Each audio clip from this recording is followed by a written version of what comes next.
Very warm welcome this show. मैं हूं कामरान शाहिद। पूरा पाकिस्तान, पूरी दुनिया कोरोना की दूसरी लहर जो है उसको फेस कर रही है। इससे पहले पाकिस्तान ने कोरोना की पहली लहर को फेस किया और अल्लाह ताला की करामात हुई, क्योंकि हमें कोई रीज़न नहीं पता कि किस वजह से हम इतने इफेक्ट नहीं हुए और अमवात उस तरह भी नहीं हुई। ये तो खुदावंद ताला का करम हुआ, क्योंकि हुकूमती सतह पर अगर कोई दो तरीके हो सकते हैं जिसके ज़रिए आप कोरोना को काबू में ला सकते हैं। एक जो चाइना ने किया, उन्होंने वुहान को जो है लॉकडाउन कर दिया, कर्फ्यू लगा दिया और वहाँ पर लॉजिस्टिकली लोगों तक खाना पहुँचाया, उनकी तनख्वाहें बांधी, उनको इकनॉमिक बदहाली से बचाया। पाकिस्तान में ऐसा लॉकडाउन कभी भी नहीं हुआ और ना ये मुल्क मुतहम्मिल हो सकता है। तो एक तो इस वजह से कामयाबी नहीं हुई पाकिस्तान की पहली लहर में कोरोना की। दूसरा तरीका ये हो सकता है कि पाकिस्तान कामयाबी का झंडा गाड़ था कि हमने कोरोना पे काबू पा लिया उसके चैलेंज को, कि अगर हमारे साइंसदान जो थे या हमारे जो स्टूडेंट्स थे, जिस तरह ऑक्सफोर्ड ने उन्होंने वैक्सीन तैयार कर ली है, ऑक्सफोर्ड यूनिवर्सिटी ने, या जिस तरह फाइज़र ने या हमारी कोई फार्मास्यूटिकल कंपनी जो है फाइज़र की तरह कोई वैक्सीन तैयार करती, तो उन दोनों चीज़ों में हम ऑब्वियसली नाकाम रहे हैं। लेकिन पाकिस्तान में कुछ कामयाबियाँ भी है। पाकिस्तानी साइंसदानों ने जो है कोरोना तशखीस करने के लिए एक्सरे मशीन जो है वो तैयार की है, जिसके ज़रिए फौरी तौर पर लंग्स का एक्सरे होके चल जाएगा पता कि कोरोना है या नहीं है। उसके लिए आपको लंबा प्रोसेस और टेस्ट का इंतजार नहीं करना पड़ेगा। इसके अलावा मेरे सामने इतलात है कि डाउ यूनिवर्सिटी के अंदर जो है कोरोना की एक अहम तरीन ड्रग तैयार की जा रही है, जो कोरोना बचाने के लिए वैक्सीन ये ड्रग है। और तीसरा ये कि पाकिस्तान में वजारत सेहत जो है वो बड़ी ऑप्टिमिस्टिक है कि वो भी कोरोना वैक्सीन पर काम कर रहे हैं। ये दूसरी लहर कितनी ख़तरनाक है, इसके बाद अपोजिशन को हुकूमत की तरफ से जो कहा जा रहा है कि एक सेल्फिश अपोजिशन है जो अपने इंटरेस्ट की खातिर लाखों लोगों को मरवाने के लिए कोरोना की वबा की दूसरी लहर के दौरान लोगों को बुला रही है इमरान खान गवर्नमेंट गिराने के लिए। किस हद तक अपोजिशन जो है वो समझेगी दूसरी लहर को और लोगों की जान और माल को समझेगी, और ये समझेगी कि इमरान खान जो है वो बहुत इंपॉर्टेंट है, हमारे इलेक्टेड प्राइम मिनिस्टर हैं मेरे नज़दीक, लेकिन वो इतने आप अपनी ही पार्टी और हमारे ही पाकिस्तानी नून लीग के जो भाई बहन हैं उनकी ज़िंदगी खतरों में डालें। इतने इंपॉर्टेंट तो नहीं हो सकते इमरान खान या कोई भी शख्सियत फॉर दैट पर्पज़। ये समझने के लिए इससे पहले मैं पॉलिटिशियंस के पास जाऊँ, मेरे साथ मारूफ साइंसदान सरबराह corona task force doctor Ataur Rahman साहब मौजूद हैं। डॉक्टर साहब बहुत शुक्रिया, आप हमेशा अपना कीमती वक्त हमें देते हैं लोगों को गाइड करने के लिए। सर, ये दूसरी लहर से पहले बताइए क्या मुराद है? कोरोना तो ऑलरेडी मौजूद है दुनिया में, तो ये दूसरी लहर का क्या ताल्लुक मौसम से है? जी शुक्रिया, बिस्मिल्लाहिर्रहमानिर्रहीम। बात यह है कि ये जो है ये वेव्स आ रही हैं दुनिया भर में जी। कम हो जाता है और फिर उसके बाद अगर एहतियात लोग करना बंद कर देते हैं, कम कर देते हैं एहतियात, तो दोबारा बढ़ना शुरू हो जाता है और यही पाकिस्तान में हुआ है।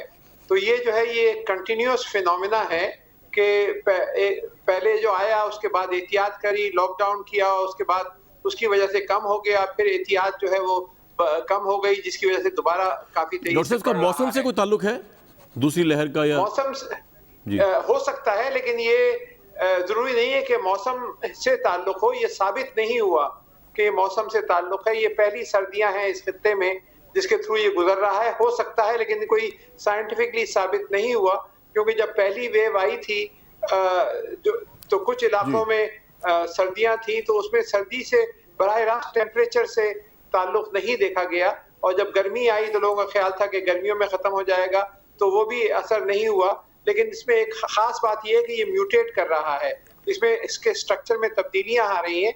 और कराची यूनिवर्सिटी में जो बहुत अच्छा रिसर्च का इदारा है, international centre for chemical and biological sciences, वहाँ पे जो इसके 48 जीनोम्स, 48 अलग अलग सैंपल्स को स्टडी किया गया है, तो ये पता चला है कि कराची में सबसे ज्यादा जो कॉमन जो वैरायटी है जो इसकी वजह से ये कोरोना हो रहा है, उसमें एक खास जगह पे तब्दीलियां आ गई हैं म्यूटेशन में, जो स्पाइक एस प्रोटीन कहलाती है, उस जगह पे तब्दीलियां आ गई हैं और उसकी वजह से अमवात भी जल्दी हो रही हैं और एग्रेसिवनेस भी बढ़ गई है। ये बताइए कि पहली लहर आई थी, पाकिस्तान उससे रिलेटिवली सक्सेसफुली निकला, अमवात हुई लेकिन बहुत कम, शराय टेस्ट की जो मुस्बत थी वो बहुत कम, अभी 4 हफ्ते पहले तक 2% थी, अब 7% पे ऑलमोस्ट पहुंच गई है, 7.5% पे शराब पहुंच गई है। तो पाकिस्तानी लोग बड़े कॉन्फिडेंट हैं कि हमने हालांकि ऐसा कुछ किया भी नहीं, लेकिन फिर भी जो है वो हमें कोरोना ने उस तरह हिट नहीं किया। आपके नज़दीक पहली लहर से हम किस तरह निकल पाए? कोई उसका साइंटिफिक लॉजिस्टिक रीज़न है या ये बस वैसे ही बाई चांस हो गया? नहीं, बाई चांस नहीं हुआ। 4-5 चीजें की। एक तो ये था सबसे पहले कि हमारे पास जरा सी देर में पहुंची, 1.5-2 महीने देर से पहुंची ये लहर। दुनिया के दूसरे इलाकों में पहले आ चुकी जो पहली लहर थी, अमेरिका में, बरतानिया में, तो हमें, और उसके बाद जो है जो पहले जो 4 से 6 हफ्ते होते हैं वो क्रिटिकल होते हैं। उस दौरान जो है हमने अच्छे खासे तरीके से लॉकडाउन किया। 100% तो लॉकडाउन कभी भी नहीं हुआ, लेकिन फिर भी काफी हद तक लॉकडाउन हमने किया और रोक लिया था सारा, जिसकी वजह से काफी तेजी से दब गई। अगर पहले हिंदुस्तान उस तरह नहीं कर पाया तो हिंदुस्तान में आग जो थी वायरस की, ये बहुत तेजी से फैल चुकी थी और अब वो कंट्रोल करने से बाहर हो गई। और यही बर्तानिया में, अमेरिका में, इटली और फ्रांस में तो शुरू में वो रिलैक्स रहे। तो ये वजह थी पाकिस्तान में हमने शुरू में बहुत अच्छा कंट्रोल किया और फिर उसके बाद जो लॉकडाउन किया, अब इस वक्त आज भी तकरीबन 4-4.5 हजार मकामात में पूरे पाकिस्तान में लॉकडाउन है और उनको रोजाना की बुनियाद पे मॉनिटरिंग की जाती है और कुछ इलाकों को खोला जाता है, कुछ इलाकों को लॉकडाउन किया जाता है। तो पॉलिसी बहुत अच्छी रही है हमारी, आपकी वजह से ठीक रही है। ठीक है डॉक्टर साहब, बताइए वैक्सीन दुनिया में आ गई हैं, अब 3 तो आ गई हैं, फाइजर की आ गई है, एक और आ गई है, एक ऑक्सफोर्ड यूनिवर्सिटी की आ गई है, लेकिन क्या ये पाकिस्तान के लिए भी अच्छी खबर है? क्योंकि अभी तो ये जो कंपनीज हैं, अगर ये अपनी बिलियन की प्रोडक्शंस भी करें तो ये अपनी कंट्रीज को पहले तो जो है वो सेहतियाब करेंगी या दस्तयाब करेंगी, तो पाकिस्तान की बारी तो नहीं आएगी। तो अगर इन वैक्सीन्स के ऊपर हम किस हद तक एतमाद डिपेंड कर सकते हैं कि ये हमें भी मिल जाएंगी? आपके ख्याल में कोई गवर्नमेंट ऐसा कुछ कर रही है, आपकी टास्क फोर्स को ऐसा निगोशिएशन कर रही है, कोई आपके इल्म में है? और हम जो है वैक्सीन बना पाएंगे, यानी कोई इतना ये कॉम्प्लिकेटेड फार्मूला क्यों है? जो दूसरी वैक्सीन अब हम तैयार कर लेते हैं लोकली पाकिस्तान में, हम यहाँ पे क्यों नहीं कर पा सकते इसकी वैक्सीन? पाकिस्तान में हम कोई वैक्सीन तैयार नहीं करते। अच्छा। पाकिस्तान में सिर्फ एनिमल वैक्सीन या पोल्ट्री वैक्सीन वगैरह तैयार होती हैं। ह्यूमन वैक्सीन के ऊपर हमारे पास कोई एक्सपीरियंस नहीं है, ना कभी हमने बड़े स्केल पे तैयार किए हैं, हमारे पास मैन्युफैक्चरिंग फैसिलिटीज हैं। ये पहली दफा है कि अब वैक्सीन की तरफ तवज्जो दी जा रही है और ये जो वैक्सीन जिसके आप जिक्र कर रहे हैं, जैसे कि फाइजर की वैक्सीन पाकिस्तान के लिए बेकार रहेगी क्योंकि वो -80 डिग्री सेंटीग्रेड के ऊपर स्टोरेज वगैरह होता है और कोल्ड चेन पूरी ट्रांसपोर्टेशन चाहिए, उसमें अरबों डॉलर चाहिए आपको वो वैक्सीन को मंगाने के लिए।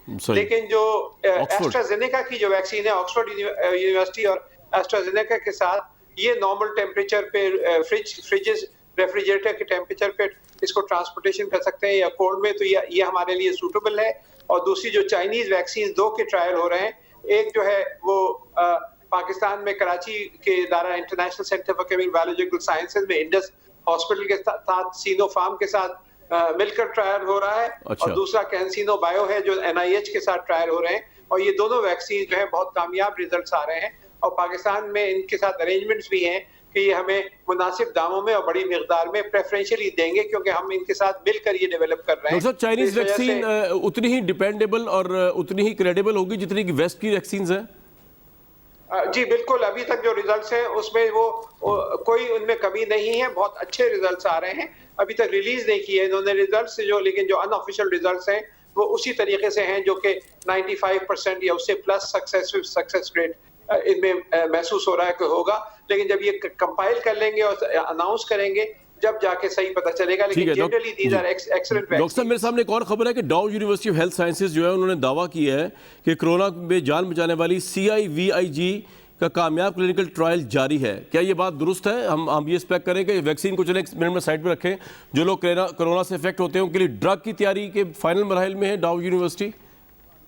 जी, उनको पहले साबित करना पड़ेगा कि ये वाकई इसको अगर बैनुल अक़वामी तौर पे पैटेंट करें, पब्लिश करें, पीयर रिव्यू हो और एस्टैब्लिश हो जाए, तो अभी मेरे ख्याल से क़ब्ल अज़ वक्त होगा कि हम कहें कि ये वाकई कोई बड़ा ब्रेक थ्रू हो गया है। I think we have to wait and see जब तक कि ये चीज जो साबित करना होता है पीयर रिव्यू के जरिए। पीयर रिव्यू जब होता है जब आपने कोई चीज लिख के उसको पैटेंट बैनुल अक़वामी लेवल पे कराएं, तो अभी क़ब्ल अज़ वक्त है ये कहना कि डॉक्टर साहब हम खुश हो सकते हैं इस बारे में कि दुनिया में वैक्सीन आ गई है, तसल्ली हो सकती है कुछ महीनों में पाकिस्तान में भी वैक्सीन दस्तयाब हो जाएगी? अब अभी बहुत दूर है, 6 महीने से 8 महीने लगेंगे आपको बड़े पैमाने पर पाकिस्तान में वैक्सीन मिलने में, तो अभी तो खुश होने का वक्त नहीं है।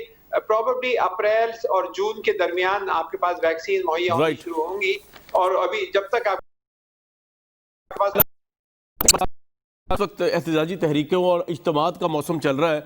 मुझे पता है मैं आपसे पॉलिटिकल बात नहीं कर रहा, मैं आपसे बिल्कुल मेडिकल डोमेन में रह के बात करना चाह रहा हूँ। तो जो हमारे लोग जो इज्तिमात कर रहे हैं, सियासी इज्तिमात, वो ये कहते हैं कि जी ओपन एयर के अंदर जो है वो कोरोना फैलता नहीं है उस तरह। तो आप क्या सजेस्ट करेंगे कि आप एग्री करते हैं इस बात से कि अगर ओपन स्पेस के अंदर बंदे में बंदा चढ़ा हो बेशक, तो वो कोरोना उस तरह नहीं फैलता है एज कम्पेयर टू इंडोर? ये बिल्कुल गलत बात है। अभी आपने देखा कि उन्होंने रोज गार्डन में ट्रंप साहब ने एक दावत की थी चंद महीने पहले और कितने लोग उसमें मुब्तला हो गए थे। तो ये कहना कि ओपन एयर में नहीं फैलता, ये बिल्कुल गलत बात है और इसकी वजह से बहुत ज्यादा तशवीशनाक बात है, बहुत ज्यादा लोग बीमार हो सकते हैं। तो हमें एहतियात जरूरी है। सर मैं लास्ट क्वेश्चन, बंद कमरे में जी बंद कमरे में आप बताइए, फरमा रहे थे आप। बंद कमरे में अगर आप हो तो ज्यादा फैलता है, लेकिन ओपन एयर में भी फैलता है। तो ये कहना कि आप ओपन एयर में प्रोटेक्टेड हैं, ये बिल्कुल गलत बात है। राइट डॉक्टर साहब बहुत शुक्रिया, आपने अपना वक्त दिया इस सारे उसके अंदर। और व्यूअर्स, हमने आपको इसलिए सुनवाया कि डॉक्टर अताउर रहमान साहब बड़े क्रेडिबल साइंटिस्ट हैं और आपने अपने आप को पहले ज़्यादा एहतियात की तरफ लेके जाना है। मैं आऊँगा ज़रा अपोजिशन और हुकूमत की तरफ, जो इस वक्त ऑब्वियसली बहुत ज़्यादा परेशान है इस बात को लेकर नहीं कि कोरोना फैल रहा है और हमने क्या करना है। इस बात परेशान है कि गवर्नमेंट इस बारे में परेशान है कि लोगों, नून लीग के जो वर्कर्स हैं, ये भी बड़ी छंबे की बात है कि गवर्नमेंट परेशान है कि अपोजिशन के जो लोग हैं उनको कोरोना ना हो जाए। हालांकि ये बात बिलीवेबल नहीं लगती। मैं ये नहीं कह रहा हुकूमत इसलिए परेशान है कि चले कोरोना की आड़ में जो है उनके खिलाफ जो एहतजाज हो रहा है वो रुक जाएगा, लेकिन वो वाकई बड़े परेशान है। और अपोजिशन जो कि ये कहती रही कि जनाब ये लॉकडाउन होना चाहिए, बड़ा सख्त लॉकडाउन होना चाहिए, वो कह रही है कि नहीं जनाब, अब लॉकडाउन कोरोना एक तरफ है, इमरान खान साहब सबसे बड़ा कोरोना है और उनको कॉम्बैट करने के लिए, उनको निकालने के लिए आवाम को इस कोरोना को फेस करना पड़ेगा, सफ़र करना पड़ेगा, आना पड़ेगा, चाहे कोरोना उनको हो जाए, उनके ख़ानदान को हो जाए। लेकिन ये बड़ा कोरोना जो है बकौल PDM के यानी इमरान खान साहब, इनको निकालने के लिए ज़रूरी है। अता तारड़ साहब और सदाकत अली भाई साहब मेरे साथ मौजूद हैं। तारड़ साहब, जो मैं समझा वो आप लोगों की लॉजिक से, क्योंकि कुछ साइंटिफिक लॉजिक तो नहीं है इसकी, कि आप जब पहले कह रहे थे लॉकडाउन होना चाहिए, हमने यहीं से बैठ के आपको सपोर्ट किया था। आज अगर आप ये बात कहते जब दूसरी लहर है हम आपको दोबारा सपोर्ट करते, लेकिन अब आप कह रहे हैं कि नहीं, बड़ा कोरोना, बनी गाला, इमरान खान, ये वो, इनको निकालने के लिए लोगों को बाहर आना पड़ेगा। तो इसमें तो हज़ारों लाखों लोग मर भी सकते हैं, इफेक्ट भी हो सकते हैं। तारड़ साहब, कोई एहसास किया PDM ने इस बारे में? बहुत शुक्रिया कामरान साहब।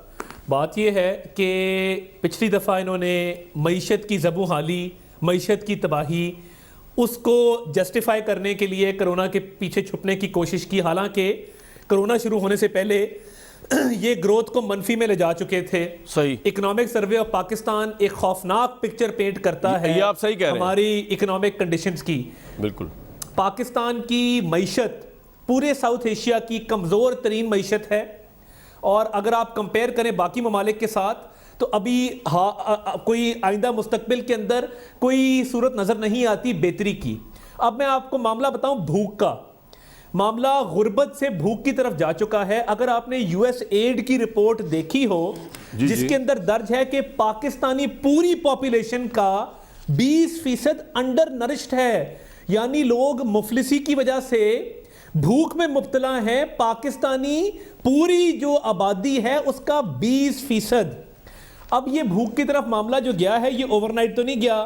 पिछले 2.5 साल में इन लोगों ने जो तबाही की है और जिस तरीके से मईशत को नुकसान पहुंचाया है, और कहते थे कि हुक्मरान करप्ट हो तो महंगाई होती है, हुक्मरान करप्ट हो तो कर्जे बढ़ते हैं, हुक्मरान करप्ट हो तो बेरोजगारी होती है। तो मुझे आप बताइए ना, हम क्या करें? बेरोजगारी होने दें, महंगाई होने दें, इनको जो आटा, चीनी, दवाइयों के स्कैंडल आए हैं और महंगाई इन्होंने ज़ख़ीरा अंदोज़ी की वजह से की है और माफियाज ने फ़ायदे उठाए हैं। अब जब हम इनकी हुकूमत से छुटकारा चाहते हैं तो देखिए, हमें भी, मैं आपके सामने ऑनेस्ट होऊंगा, हमें ये वे करना पड़ेगा कि कोरोना से ज़्यादा अमवात का ख़तरा है या अगर इमरान खान साहब अगले 2.5 साल रह गए तो उससे ज़्यादा अमवात और पाकिस्तान को नुकसान का ख़तरा है। ये बैलेंस कर लें। मोहतरम तारड़ साहब, आप यही कह रहे हैं ना कि जो है सबसे बड़ा ख़तरा कोरोना से बढ़ के ख़तरा इस वक्त इमरान खान साहब हैं, उनकी मईशत की पॉलिसीज़ हैं, उनकी मुबैना करप्शन, उनके वज़रा की।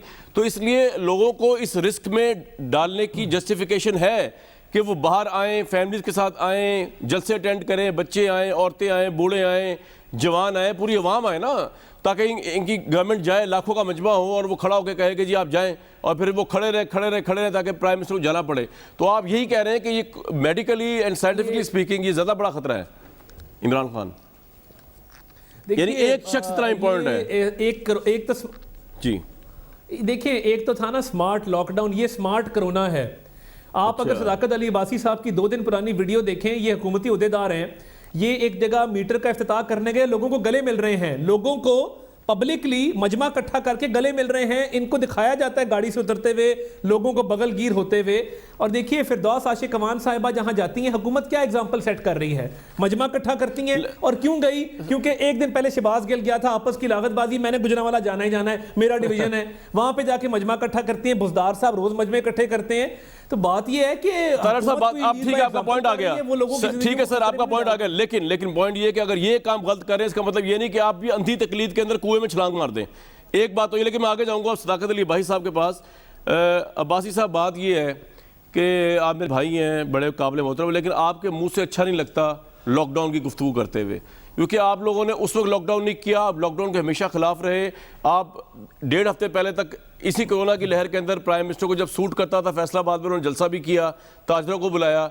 और हमें पता है कि जिस तरह आपका भी बता रहे हैं, वो आप जिस तरह खुल खुला के मिलते हैं अपनी कंस्टिट्यूंसी में, तो आप लोगों को तो जेब नहीं देता कि आप कोरोना बात करें। मुझे जैसा बंदा बात करें तो अच्छा भी लगता है, आप ना बात करें, आपको चल रहा पता कि आप इनकी PDM की तहरीक से नाला हैं, आप समझते हैं हमें कमज़ोर कर देगी अगर ये चलती रही, इसलिए आप ये सारा कुछ कर रहे हैं, स्कूल बंद, मार्केटें बंद, वरना आपने शायद इतना भी नहीं करना था अवाम की खातिर। जी कामरान साहब, बहुत शुक्रिया। कामरान साहब, मुझे स्टार्ट करने से पहले आप सबको मुबारकबाद देनी चाहिए कि वर्ल्ड इकोनॉमिक फोरम ने पाकिस्तान की कोरोना स्ट्रेटजी को दुनिया में one of the best treat किया है, और 25 नवंबर को पाकिस्तान स्ट्रेटजी डे मनाने का एक फ़ैसला किया है।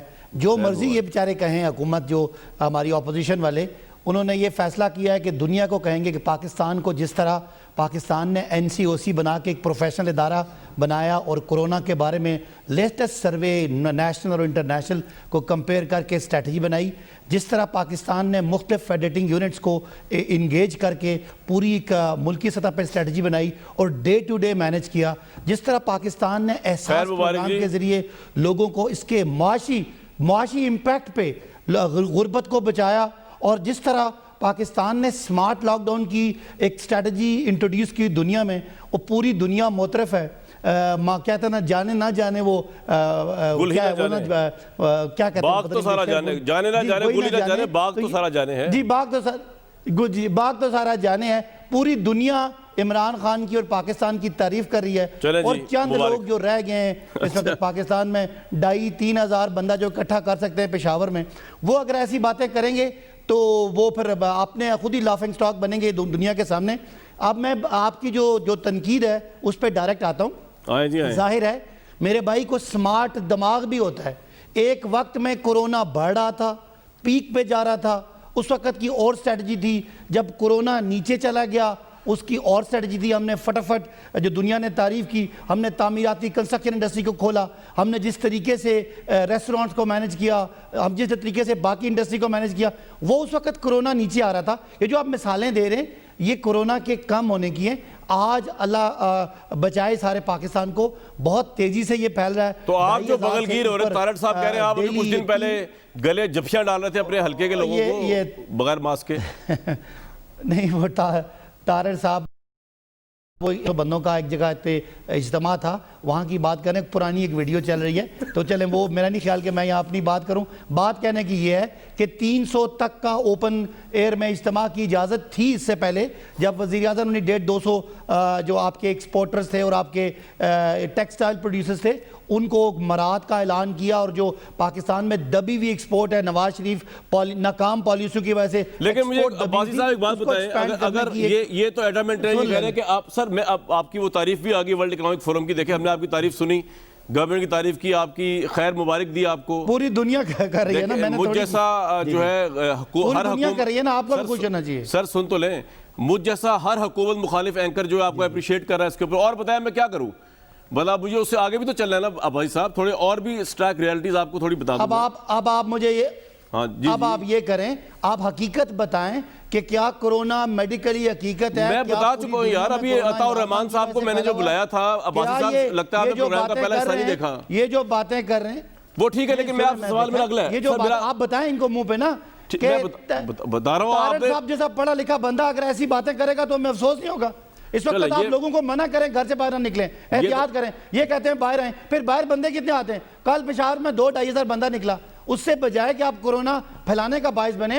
इस वक्त आप ज़रूर जलसे कीजिएगा, आप ज़रूर तकरीरें कीजिएगा, आया आया मौलाना आया, मदरसे के बच्चे निकालें। खुदारा इस वक्त एहसास करें पाकिस्तान को अगर ये मसला हो गया तो जिस महंगाई की आप बातें करते हैं, जिस बेरोजगारी की बातें करते हैं, जिस गुर्बत की बातें करते हैं, कोई आपका लॉकडाउन करना पड़ा तो कामरान साहब पूरा पाकिस्तान की मईशत बैठ जाएगी। खुदा ना खास्ता ये तो चाहते ही हैं कि कोई शोर शराबा हो और हमें अपने केसों से बचाने का कोई पॉइंट आ गया आपका। लेकिन तारक साहब और यार एनआरओ बासी भाई, मैं जा रहा हूँ तारक साहब के पास, एनआरओ का नाम ना लिया करें, आप लोगों को शोभा नहीं देता, ये डिक्टेटर्स दिया करते हैं। और क्या मांग रहे हैं? सर मैं कहता हूँ ये जो भी मांग रहे हो आप इनकी बात छोड़ें, मैं आपकी बात करो। आप कानून खत्म कराना चाह रहे हैं बासी साहब, कैसे हम नहीं दे सकते? हम कानून खत्म कर दें, ये फारिग हैं सारे। अच्छा चले ठीक है तारक साहब, बात ये है अगर आज हम तारक साहब ये जलसों से, पाकिस्तान में जलसों से कभी हुकूमत नहीं गई।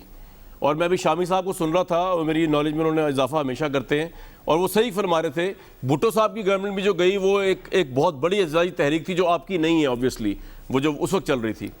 तो अब ये जलसे करने से इमरान खान ने जाना भी कोई नहीं, जलसे करने से लोगों ने मरना भी है, तो ये जलसे करने का फ़ायदा क्या है, मुझे सर समझा दीजिए। और दूसरा ये कि आप तो जमहूरियत और दस्तूर की तारक साहब बालादस्ती में यकीन रखते हैं, आपके वालिद साहब जो है वो खुद मुंबई जस्टिस थे, हम उनकी बड़ी रिस्पेक्ट करते हैं। तो कानून में जो तरीका लिखा हुआ है उसके तहत तो आप गलत अपना रहे हैं। या तो आपकी लीडर कहती हैं कि जी इस्टेब्लिशमेंट इनको फारिग कर दे, हम उनसे बात करने को तैयार हैं। एक तरफ आप कहते हैं कि इस्टेब्लिशमेंट को होना ही नहीं चाहिए जमहूरी उसके अंदर, एक तरफ इमरान खान को निकालने के लिए इस्टेब्लिशमेंट बिल्कुल आ जाए, गैर कानूनी काम आप उसे करवाने को तैयार है। इन जलसों से होने वाला कुछ नहीं है, तो आप करना क्या चाहते हैं तारक साहब, थोड़ा इनलाइट करें हमें। नहीं देखिए जो इस वक्त माहौल है, जो इस वक्त हालात हैं, एक आम आदमी की ज़िंदगी जिस तरह अजीरन की गई है, मुझे समझ नहीं आ रही कि अगर ये रह गए तो एक आम आदमी सरवाइव किस तरह करेगा। मईशत की बात इन्होंने की तो मईशत को किसने डबोया है? हम देखें फिगर्स की बात करें ना, हम 5.8% पे ग्रोथ छोड़ के गए थे, इन्होंने पिछले साल इसको 1.9 पे ले गए, इस साल -0.4 पे वो आ गई है। इससे आगे अब क्या है? लोग खुदकुशियां कर रहे हैं। मुझे एक बात बताएं ना, आप अपने स्टूडियो में पूछ लें, आपका जो मीडिया हाउस के लोग हैं जिनकी 20-25 हज़ार रुपया तनख्वाह है, वो बच्चों की फीस दें, वो अपने माँ बाप का अद्वियात के अखराजात बर्दाश्त करें, वो बिजली के बिल दें, वो गैस के बिल दें। आपके अपने मीडिया हाउसेज अबू हाली का शिकार हैं। मुझे बताइए तारक साहब, आप सही फरमा रहे हैं, ये इकोनॉमिक डिजास्टर हुकूमत है, मैं आपसे एग्री करता हूँ। लेकिन मेरे भाई मैं सिर्फ ये कह रहा हूँ कि आप 2 महीने वेट भी तो कर सकते हैं, इनका तो अभी 2.5 साल आ गए हैं, 3 साल। आप उखाड़ दीजिएगा इमरान खान का जो किला आपने उखाड़ना है 1-2 महीने बाद। हर गुजरते दिन के साथ पाकिस्तान को नाकाबिले तलाफी नुकसान हो रहा है। और देखिए अवामी इज्तिमात जो ऑन ग्राउंड सेंटिमेंट आम लोगों का है, लोग इनको बर्दाश्त करने को तैयार नहीं हैं। आप अपना माइक लें, कैमरा लें, निकलें बाजारों गली कुचों के अंदर, लोगों से पूछें, लोग जो जिन जज्बात का इजहार करते हैं, शायद आधी चीजें आपको सर हमने सारी सुनवाई हुई है, आप ठीक कह रहे हैं। मैं आपसे आपकी सारी बातें मानते हुए आपको मशवरा दे रहा हूं कि आप नून लीग और पीडीएम के अवाम, जो हमारी अवाम है, उसकी जाने खतरे में फिर भी ना डालें। अल्लाह ताला ने भी कहा है मसलहत भी कोई चीज़ होती है, डिले करना भी कोई चीज़ होती है, स्ट्रेटजी भी कोई चीज़ होती है। या आपके लिए मार्च के सेनेट के इलेक्शन से पहले तब्दीली बहुत ज़रूरी है। एक ब्रेक के बाद इस पर मैं ज़रूर बात करूँगा। लेकिन हुकूमत, देयर इज़ नो डाउट कि वर्ल्ड इकोनॉमिक फोरम जितने भी दिन मनाते रहे, हम खुश हैं इस बात पे, लेकिन इकोनॉमिकली इस मुल्क के अंदर इमरान खान साहब की गवर्नमेंट ने आके अभी तक कोई एक ऐसा डिसीजन या डायरेक्शन नहीं पकड़ी जिससे लोगों को ये इत्मीनान हो कि 1 करोड़ घर तो आप छोड़ें, कोई 1 लाख घर मिल जाएंगे। घर भी छोड़ें, उनके घर टूटेंगे नहीं। नौकरियां करोड़ों मिलने के बजाय चले इतना तो हो कि उनकी नौकरियां बच जाएंगी, इसमें कोई दो राय नहीं। लेकिन उसके बावजूद हम यही मशवरा देंगे, ये एक पढ़ा लिखा मशवरा है, एक साइंटिफिक मशवरा है, ये इंसानियत का मशवरा है कि भाई कोरोना के अंदर 2 महीने के लिए एक्टिविटी को आगे कर दें। Imran Khan is not that important, the respected prime minister, कि आप लाखों, जितनी इमरान खान के एक बंदे की ज़िंदगी की वैल्यू मेरे नज़दीक उतनी ही एक आम पाकिस्तानी की वैल्यू है। तो आप हज़ारों लाखों पाकिस्तानियों को खतरे में डाल रहे हैं एक इमरान खान की खातिर। Imran Khan is not that important और anyone for that purpose. एक ब्रेक लूँगा जी।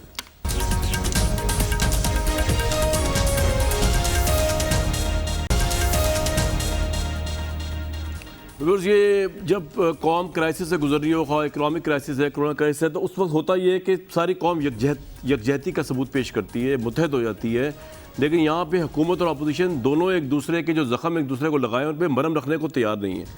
उसमें जहाँ पे अपोजिशन की जिम्मेदारी तो है, वहाँ पे गवर्नमेंट की जिम्मेदारी बड़ी गहरी है, क्योंकि उनके एटीट्यूड से, एक्शन से लगता है ऐसे है कि वो कोई पर्सनल वेंडेटा ले रहे हैं। इमरान खान साहब की स्पीचेस सुन लें, उनके एक्शन सुन लें, यानी उन्होंने स्पीकर के काम तक में मुदाखलत की और कहा हाथ मुंह पे फेर के कि जी अब मैं देखूंगा कौन प्रोटेक्शन ऑर्डर लेता है और किसको मिलता है ज़रा सा भी सुकून जेल के अंदर। इसी कॉन्टेक्स्ट में शहबाज शरीफ साहब जो है वो का अभी तक पैरोल पे रहा नहीं हो रहे। राना साहब ने क्या कहा, ताकत अली बासी साहब को सुनवाने के बाद एक सवाल पूछूंगा उनसे, सुनवाएं जी राना साहब की बात।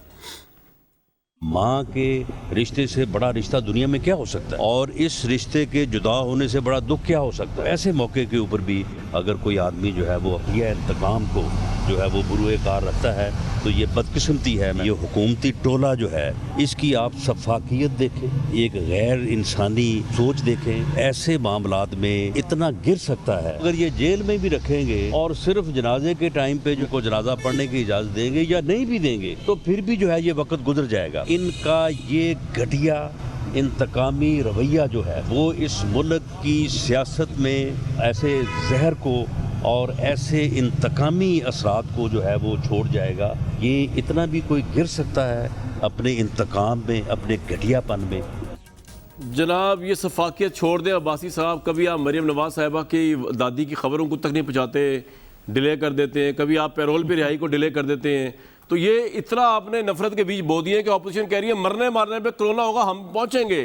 फारिग कर रहा है आपकी गवर्नमेंट को, थोड़ा हाथ हल्का कर दे भाई, थोड़ा इंसाफ थोड़ा सा। कामरान जी कामरान, पहले तो इन इज़हार अफसोस तारड़ साहब के साथ मैं कल भी कर चुका हूँ और दोबारा भी वज़ीर आज़म को जो ही खबर मिली थी उन्होंने उसी वक्त ताज़ियत की। पूरी हमारी हुकूमत ने, पॉलिटिकल पार्टी के लोगों ने ताज़ियत की, हमने तो ताज़ियत की।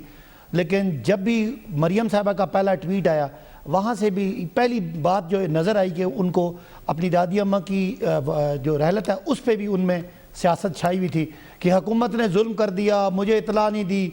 मुझे बताएं कौन सी वजारत है जो वजारत फोतीदगी जो इतला देती है किसी की दादी फोत हो जाए या किसी के कोई और फोत हो जाए। दूसरी बात ये कि क्या वो पाकिस्तान में तो थी नहीं, वहाँ उनके इर्द गिर्द उनके अपने बेटे, अपने पोते, अपने बाकी मौजूद थे, तो उनका काम था आपको इतला देना। तो ये यानी मैं बड़ा अफसोस की बात है कि ये इनके लिए बड़ा इस वक्त अफसोस का टाइम है, ये अफसुर्दगी का टाइम है। लेकिन ये अपनी सियासत और राना सनाउल्लाह साहब जैसी घटिया अल्फाज मेरा ख्याल है इस सारे माहौल को ख़राब कर रहे हैं। उनको जहाँ तक पैरोल की बात है 5 दिन की उनको कर दी गई है, अभी तो उनकी जो डेड बॉडी है वो नहीं आई, उससे पहले कर दी गई है। बाकी मेरा ख्याल नहीं है, इनके बस में नहीं है कि ये कोई इस मौत को भी हमारे मत्थे लगा दें। और कल मरियम साहबा के सामने एक्सपोज होगी सारी बात, मियाँ नवाज साहब की बीमारी, उनका यहाँ से जाना, वो सारे बहाने करना और वहाँ रहना और फिर भाई आपकी आपने मेरा ख्याल से आप मेरी बात भाई साहब मेरी बात सुने, आप एक वजारत इनका मेरी बात तो सुने, सब सियासत है। आप मेरी बात, एक वजारत फौतगी बना दें। नुकसान ये हुआ है कि नवाज शरीफ साहब आ रहे थे लेकिन बकौल मरियम नवाज साहिबा के वो नहीं आ पाए। अब इस वजह से आप लोगों की तारड़ साहब इस बात को इतना ज़्यादा पॉलिटिकल क्यों बनाया गया है कि जी इन्होंने इतला आपको नहीं दी तो इसलिए नवाज शरीफ साहब को भी रोक दिया गया, वरना शायद वो आ ही जाते हैं। उन्होंने आना तो नहीं था, ऑब्वियसली उनका तो इलाज हो रहा है वहाँ पे। एक ये पॉइंट, और आप इतना इनका इमेज आपने ऐसा क्यों बनाया सफाकियत का? एक प्रोसेस चल रहा है, जेल का प्रोसीजर, अभी पैरोल पे रिहाई हो जाएगी शहबाज शरीफ साहब की, कोई इशू नहीं है। हमारे बड़े तल्ख तजर्बात हैं।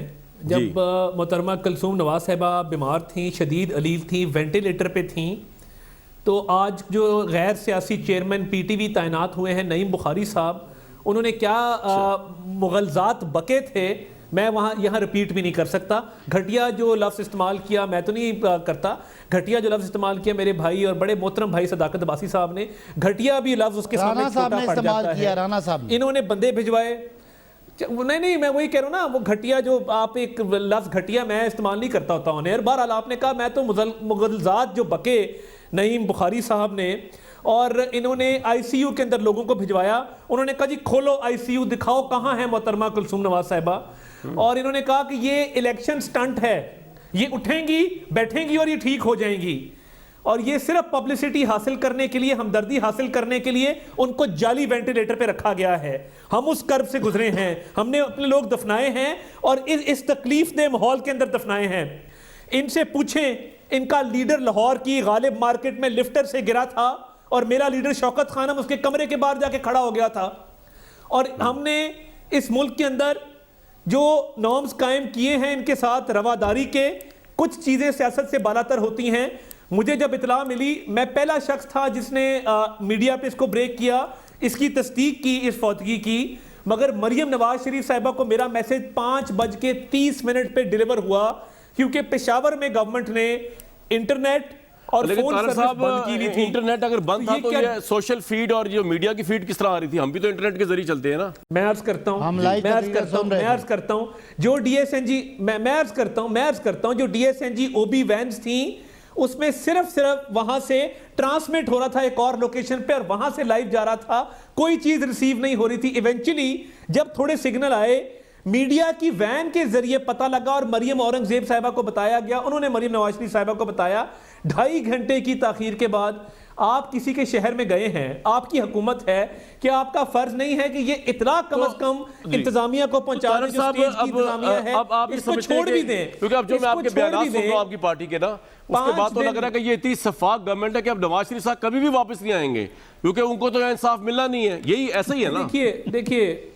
देखिए वो तो इंसाफ की अगर आप बात करते हैं तो मैं आपको बता देता हूं इनका कहां क्या क्या इंसाफ हो रहा है।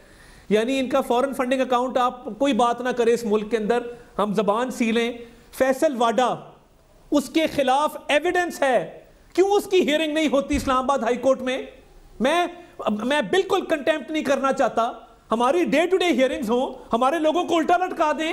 फैसल वाडा की दोहरी शरीयत है, दोहरी शरीयत होते हुए उसने इलेक्शन लड़ा है, नॉमिनेशन पेपर फाइल किए हैं, उसको कोई सजा देने को तैयार नहीं है। जहांगीर तरीन पूरे इंसाफ के निजाम का मुंह चढ़ा के मुल्क से बाहर भागता है, वापस आता है, किसी में जुर्रत नहीं है कि तुमने 56 करोड़ की सब्सिडी खाई है, तुमने मुल्क को कौम का पैसा लूटा है, चीनी आज भी 100 रुपए है। तो मुझे बताइए कहां का इंसाफ? और हमारे पे इल्जाम है क्या? मुझे 2.5 साल हो गए हैं, एक पब्लिक प्रोजेक्ट या एक मुझे सरकारी पैसे की करप्शन बता दें। मुझे एक ब्रेक लेनी है, लेकिन ये आपकी बात सही है कि ये बड़ी अजीब बात है जो रियासत मदीना के दाई आजकल हमारी तहरीक इंसाफ की गवर्नमेंट है लेके आएंगे।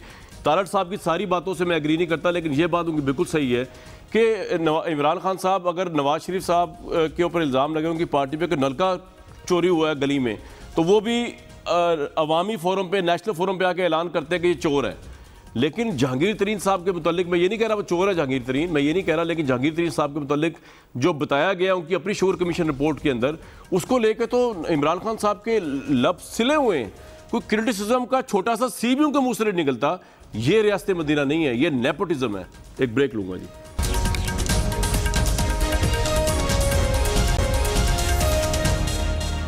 अब्बासी साहब, बड़ा आपको मुफ्त और सिंसियर मशवरा दे रहा हूँ। अगर तो आप चाहते हैं कि तारीख़ इंसानियत में आपका नाम हिटलर और मेसलोनी जैसी फाशिस्ट रियासतों के साथ ना आए, और आप साबित करना चाहते हैं कि आप परवाना है, मतवाला है, रियासत मदीना की तरफ कदम बढ़ रहे हैं आपके, तो आप 2 काम तो कर दें।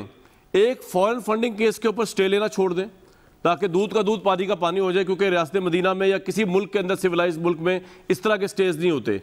और दूसरा, आप अगर समझते हैं कि ये सारे करप्ट हैं और इन लोगों ने बड़ी ज्यादतियां की हैं, तो जिन लोगों ने आपकी सफ़ों के अंदर ज्यादतियां की हैं, आपका अपना शुगर कमीशन कह रहा है, उन पर भी तो लब कुशाई करें ना। ये करेंगे तो पता चलेगा कि आपके इंसाफ के पैमाने 2 नहीं 1 हैं। देखें, मशवरा आपका अच्छा है जो आप लेकिन मानना आपने नहीं। ठीक है, पहले मैं 2 बातें कर लूं कि मरियम साहिबा को जो दादी की खबर देनी थी, वो वैसे मरियम साहिबा को इस हुकूमत से गिला नहीं, बरतानिया की हुकूमत से गिला करना चाहिए था और उनकी वजारत अमवात से गिला करना चाहिए था। यहाँ बैठ के